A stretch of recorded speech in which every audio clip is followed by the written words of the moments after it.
사회적으로 논란이 뜨거운 이슈에 대해서 다양한 목소리를 들어보는 맞짱 토론 시간입니다. 오늘은 지난 5월 28일에 발생한 사건이죠. 한 남성이 귀가하는 여성을 뒤쫓아가 집 안으로까지 침입하기 위해서 시도하는 CCTV 영상이 공개돼 사회적으로 큰 충격을 안겼던 이른바 신림동 강간미수 사건 짚어보겠습니다. 어제 첫 재판이 열렸는데 재판부가 강간미수 혐의를 인정할지 여부가 핵심 쟁점입니다. 법조계에서도 의견이 엇갈리고 있습니다. 먼저 출연자들을 소개해드립니다. 두 분 모두 판사 출신 변호사입니다.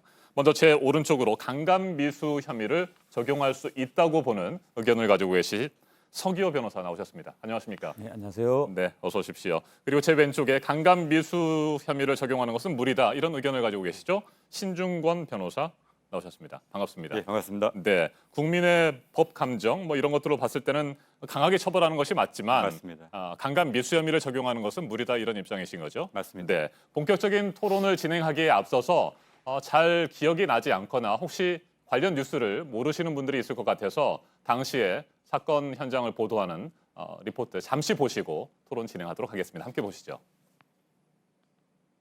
한 여성이 집으로 들어가자마자 모자를 쓴 남성이 나타나 문으로 손을 뻗습니다. 간발의 차이로 문이 닫히자 계속 두드립니다. 서울 신림동에서 찍힌 이 같은 CCTV 영상이 소셜미디어를 통해 공개되자 이 남성을 성폭행 미수 혐의 등으로 수사하라는 요구가 잇따랐습니다. JTBC 취재진은 주변 CCTV 영상을 추가로 확보했습니다. 문이 닫힌 뒤 남성이 문 앞을 계속 서성이다 내려가는 척하더니 다시 올라옵니다. 그러더니 휴대전화기 손전등을 켜서 비밀번호를 풀려고 시도합니다. 남성은 계단에 숨어 있기도 하고 여러 차례 계단을 오가다 10분 뒤에야 건물을 빠져나옵니다.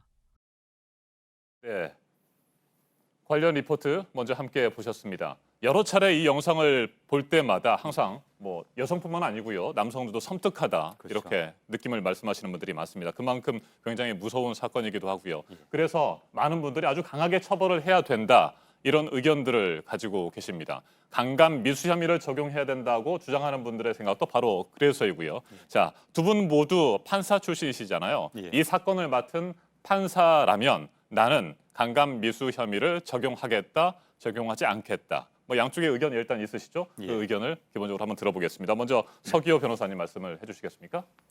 네, 지금 이 사건은 전형적으로 혼자 살고 있는 여성의 집에 침입해서 강간을 저지르려고 하는 그런 사건의 전형적인 모습을 보여주고 있습니다. 그렇기 때문에 이게 강간 미수죄에 적용될 수 있다라고 저는 생각을 합니다. 네.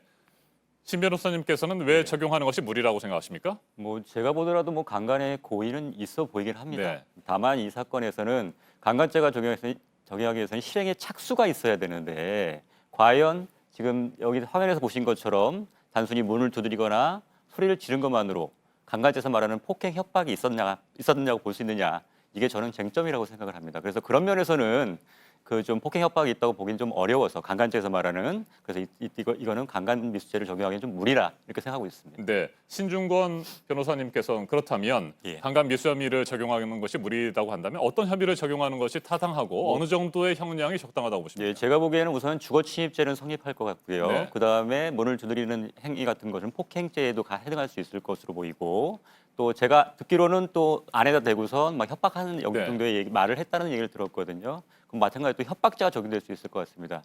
그렇지만 이걸 합쳐서 뭐 주거침입 강간 미수까지 적용하기는 무리라고 판단하는 겁니다. 주거 침입죄와 폭행죄, 협박죄 이 세 그렇습니다. 가지 적용이 가능하다 이렇게 보셨습니다. 그렇습니다. 그렇다면 어느 정도의 형량이 될지도 궁금하거든요. 뭐 이것만 갖고 판단할 수 있는 건 네. 아니긴 하지만 뭐 전과관계 이런 것다 고려하더라도 한 1년 정도가 적당하지 않나 저는 생각하고 있습니다. 네, 서기호 변호사께서는 강간 미수 혐의를 적용하는 것이 옳다 이렇게 보시지 않았습니까? 어느 정도의 형량이 적당하다고 보십니까? 예, 폭행 협박에서 이제 강간에서 네. 강간 미수에서 이제 실행의 착수를 판단하는 기준이 이제 협박이나 폭행인데 지금 같은 경우는 폭행 자체보다는 협박이 더 어울릴 수 있죠. 네. 그러니까 거동에 의한 이제 협박을 한 셈인데 문을 막 두드리면서, 그래서 피해자가 받았을 그 공포감 이런 걸 기준으로 해서 이제 협박이 이제 있다라고 보면은 실행의 착수가 있는 것이기 때문에 강간미수죄가 적용될 수 있다는 것인데 강간 미수를 적용하게 되면은 기본적으로 2, 3년 정도는 나오지 않을까 싶습니다. 네. 징역 2, 3년 정도. 네, 신 변호사께서는 강간의 고의성에 대해서 앞서 잠깐 언급을 해주셨는데 결국 이번 사건의 쟁점은 강간 미수 혐의를 적용할 것이냐 말 것이냐 하는 부분에서 고의성이 될 것 같아요. 이 고의성을 실질적으로 인정할 것이냐 말 것이냐 이 부분인데 예. 고의성을 인정하기가 어렵다고 보시는 겁니까? 저는 고의성 자체는 인정할 수 있을 거라고 네. 봅니다.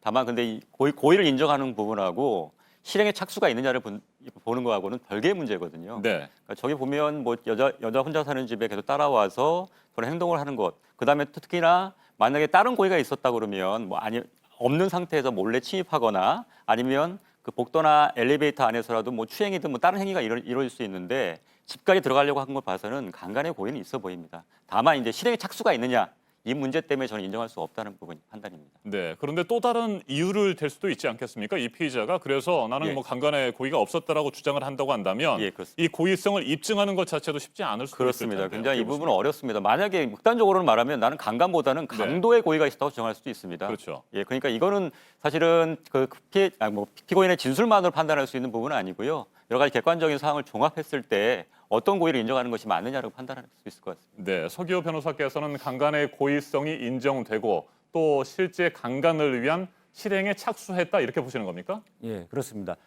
CCTV 화면을 보면은 굉장히 저 안에 주거 침입하려고 계속 막 문을 두드리고 해서 피해자에게 공포감을 야기하는 내용들이 있는데 문제는 이게 피해자에게 이제 일으키게 하는 공포감이 네. 어떤 목적이냐라는 거잖아요. 그냥 단순히 저 사람이 피해자에게 협박을 그냥 협박한다. 그러니까 어떤 목적이 있으니까 협박을 하는 건데 새벽 아침 6시라는 그 시간에 술에 취해서 걸어가고 있는 여성을 신림역에서부터 계속 따라와 가지고 엘리베이터에서도 이 층수를 다르게 누르면서 이렇게 눈치 못 채게 하고 네. 이런 일련의 과정들이 굉장히 계획적이라는 거죠. 네.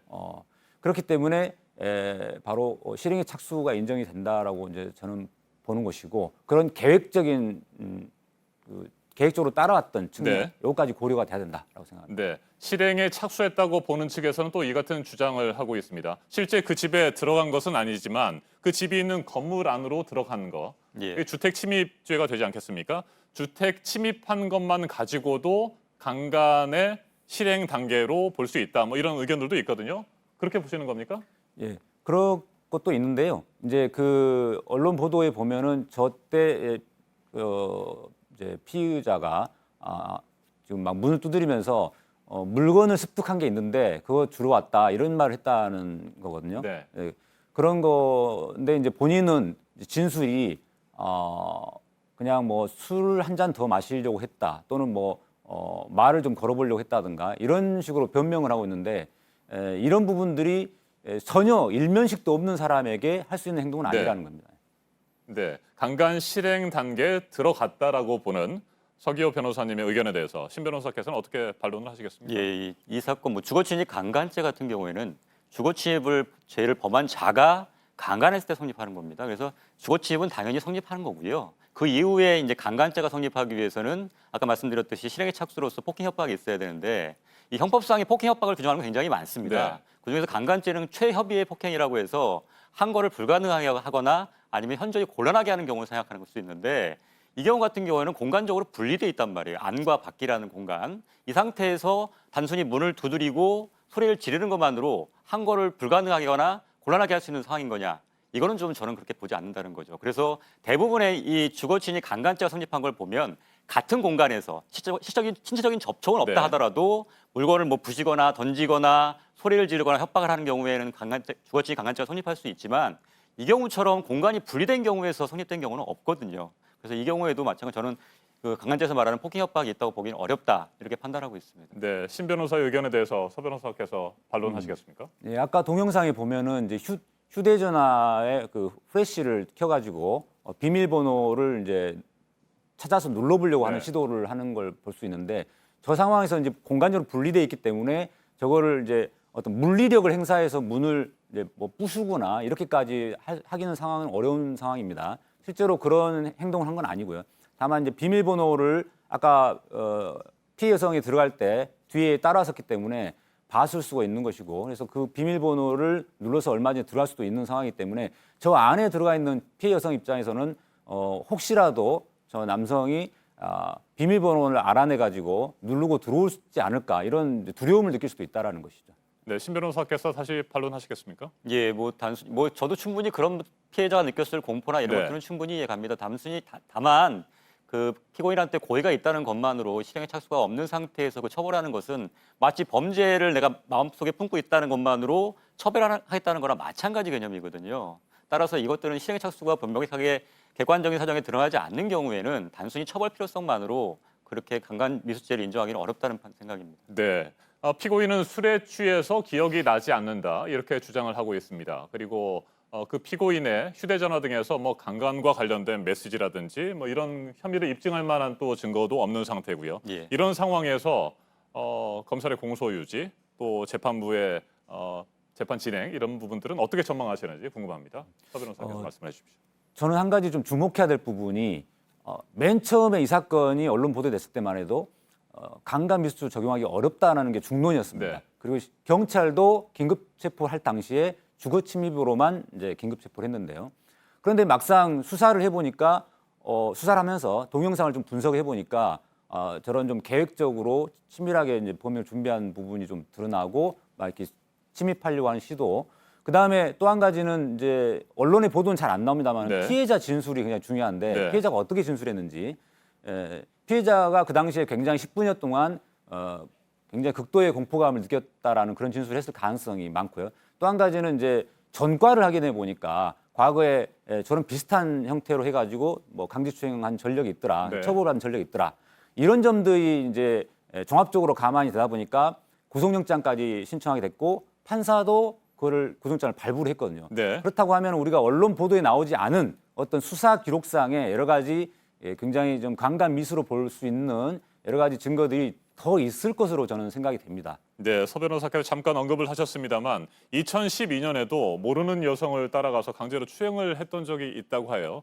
그래서 이제 그런 부분들이 서 변호사께서 말씀하신 것처럼 가만히 돼서 영장이 청구가 되고 재판이 시작이 된 모양인데 이 부분은 어떻게 보십니까? 예, 뭐 저도 그러니까 처음에는 강간 미수를 혐의를 적용하는 거에 대해서는 무리가 있다는 여론이 있었고 네. 그러다가 점점 이제 여론이 바뀌었어요. 네. 그러니까 아마도 그 부분에서 이제 부담감을 느껴서 영장이 청구가 이루어졌고 그다음에 거기에 대한 영장이 발부된 것으로 보이긴 합니다. 그래서 뭐 제가 정확하게 기록을 다 보진 않았기 때문에 못했기 때문에 네. 정확히 어떤 증거들이 제출돼 있고 어떤 주장들이 돼 있는지는 정확하게 알 수는 없지만 지금 말씀하신 것처럼 뭐 성추행 전력이라든가 아니면 뭐 예를 들면 성범죄를 뭐 준비하는 것 같은 뭐 예비하는 것 같은 모습들이 보인다든가 이런 것들은 물론 고의에 영향을 미칠 수는 있습니다. 다만 근데 제가 말씀드린 건 누누이 말씀드리는 건 그럼 실행의 착수를 있다고 볼 만한 증거가 그럼 뭐가 있겠느냐 네. 이건데요. 객관적으로 지금 나온 거는 지금 뭐 계속 말씀드리지만 뭐 문을 두드린다든가 네. 아니면 뭐 협박성의 말을 한다든가 이 정도만으로 실행 착수가 있느냐는 좀 별개의 문제라서 이 부분에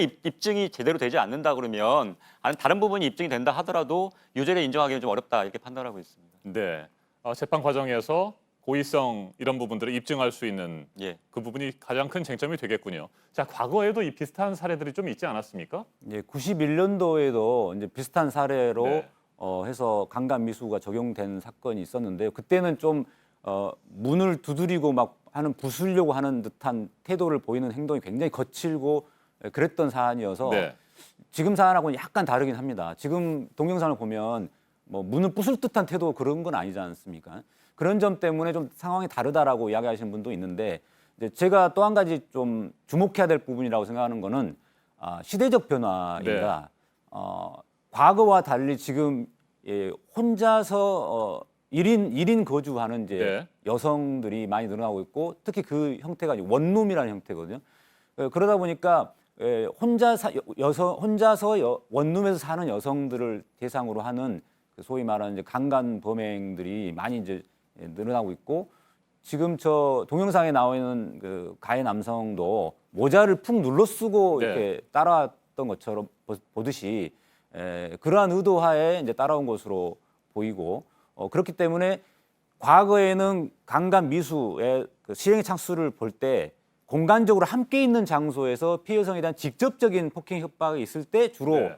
이제 실행의 착수가 있다 이렇게 그런 사례들이 많았던 거죠. 그러니까 지금 같은 사례들은 사실 그동안 별로 없었던 겁니다. 그렇다고 해서 지금 같은 사례가 없었기 때문에 그동안 그런 여기에 대한 어떤 강간 미수죄 적용하는 게 없었던 것일 뿐이지 지금 같은 시대적 변화에서 또 저렇게 공간적으로 일시적으로 분리된 것처럼 보이지만 언제든지 쳐들어갈 수도 있다는 듯한 태도를 보이는 그런 상황에 대해서도 실행의 착수를 인정을 해서 엄히 처벌해야 될 필요성도 있다라는 저는 어떤 엄벌의 필요성도 중요하다고 생각됩니다. 네, 신 변호사님, 1991년 사건의 경우에는 증언이 결정적이었고요. 예. 이번에는 CCTV 영상이 명확히 있습니다. 예. 당시 사건과 이번 사건을 비교하신다면 어떻게 예, 평가하세요? 말씀하신 것처럼 그 당시에는 그러니까 막 문을 부셔주듯이 네, 공포심을 극대화시키는 방법으로 그렇게 했기 때문에 그 경우에는 폭행 그 협박이 있다고 볼 수도 있겠지만 이 경우 같은 경우는 지금 보시다시피 단순히 두들기거나 문을 열어보려는 정도였거든요. 그래서 예를 들면 도구를 사용해서 막 문을 부시거나 두들겼다. 그럼 저도 그 경우에는 폭행 협박이 될 거라고 저는 판단을 하고 있는데 이 경우에는 그럴 정도까지 이르지 않았습니다. 그러니까 단순히 처벌 필요성이 있다는 것만으로 이렇게 강간죄에서 말하는 폭행 협박의 범위를 굉장히 넓히다 보면 그러면은 이제 법적 안정성이라는 문제에 있어서는 이걸 해칠 가능성이 높습니다. 따라서 처벌 필요성이 있다고 해서 무조건 유사한 사례까지 다 처벌하기 시작한다 그러면 이 범죄뿐만 아니라 모든 범죄에서 다 마찬가지거든요. 네. 그러니까 지금은 각각의 폭행 협박에 해당되는 범죄들을 각각 어떤 형 정도가 필요한지에 따라서 구분하고 있는데 그런 구분 자체가 애매모호해지고 그렇다면 어떤 경우에 처벌받고 어떤 경우에 처벌받지 않은지가 일반 국민으로서 알 수가 네. 없게 됩니다. 따라서 이런 부분 때문에라도 단순히 처벌 필요성이 아니라 정말로 만약에 처벌하겠다면 이거를 규율할 수 있는 새로운 법을 만들어서 법적 안정성 속에서 이걸 처벌을 해야 되는 거지 무조건 해석이나 이걸 통해서 무한정 늘리는 것은 좀 문제가 있다고 생각을 합니다. 알겠습니다. 이른바 신림동 사건에 대해서 강간 미수죄를 적용할 수 있을지 없을지 이 부분에 대해서 판사 출신 변호사 두 분과 토론을 진행을 해봤습니다. 시청자 여러분께서는 어떻게 생각하실지 궁금합니다. 지금까지 제 오른쪽에 서기호 변호사 그리고 제 왼쪽에 신중권 변호사 수고 많으셨습니다. 토론 잘 들었습니다. 감사합니다. 네, 감사합니다. 감사합니다.